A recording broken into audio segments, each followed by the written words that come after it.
Ang Lakers undefeated sa in-season tournament, sila din na nanalo ng NBA Cup Championship mula sa dominant game ni Anthony Davis na mayroong 41 points at 20 rebounds. So hindi ko lang sigurado kung isasama to sa record ni AD at sa average niya dahil championship game yun sa NBA Cup, hindi kasama sa standing, katulad din sa play-ins na ibang record nilalagay. Ito rin kasi ang ikalawang beses ni Anthony Davis na nagkaroon ng ganong stats, 40 and 20. Si LeBron ang nanalo naman ng unang NBA Cup MVP na meron siyang 24 points at 11 rebounds sa game. Kasunod pa yon ng tig $500,000 na premyo kada player. Pabor yon sa tatlong two-way contract player ng Lakers dahil mas malaki pa yon sa actual contract nila makukuha sa LA. Depende na lang kung makakapaglaro pa sila ng at least 30 to 50 games sa Lakers mismo. Parang NBA Championship yung atmosphere sa Lakers dahil merong awarding, meron ding champagne bath sa locker room. Intense pa talaga si Anthony Davis nun. Prior din sa game na yon, sinabi ni D'Angelo Russell yung in-season tournament cheat code para sa preparation kung kailan matters yung game gaya ng playoffs. Si Anthony Davis sa regular season, 22 points at 12 rebounds per game. Sa in-season tournament, nag-a-average si AD ng 24 points at 15 rebounds. Kaya sabi ng iba mga fans, dapat ganun ang ginagawa lagi ni Anthony Davis every game. Sa lahat din ng games na yon sa in-season tournament, dominante ni AD yung loob ng paint. Si LeBron naman sa tournament nag-a-average ng 26 points, 8 rebounds at 8 assists per game. Ang Lakers, advance din ng 2 games sa schedule dahil sila ang dumaan sa in-season tournament katulad ng Pacers, Boston, Knicks at kahit yung Bucks.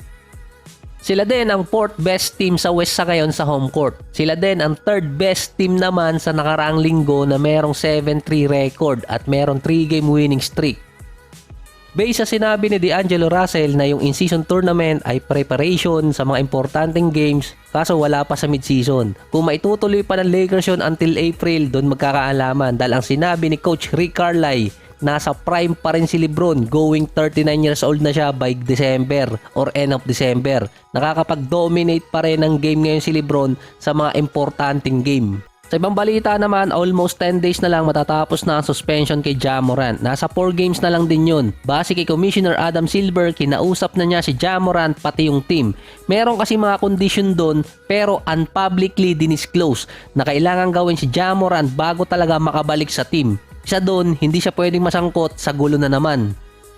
Base din kay Commissioner, 1 week bago bumalik si Ja Morant sa team, i-check ulit nila yung program or kondisyon na binigay. Sa ngayon, nasa 7 games behind ang Memphis sa top 6, 4 games behind naman sila sa top 10. Kapag bumalik si Ja Morant, may chance pa nilang mahabol yung standing na yon at least top 10 sa West kung nakakondisyon agad ang katawan niya dahil pinayagan naman siya mag-practice ni Commissioner kasama yung team.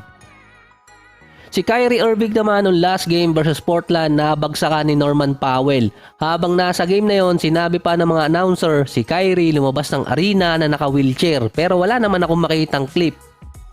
Ang sinabi naman ni Jason Kidd after ng game na yon, isang paa ni Kyrie yung merong injury. Sa report din, kanang paa ni Kyrie yung tinamaan at wala pang timetable kung kailan siya makakabalik ulit sa Dallas. Yung kaliwang paa ni Kyrie merong pang injury yun. Yun ang dahilan kung bakit din siya nakamintes ng ilang games ngayong season.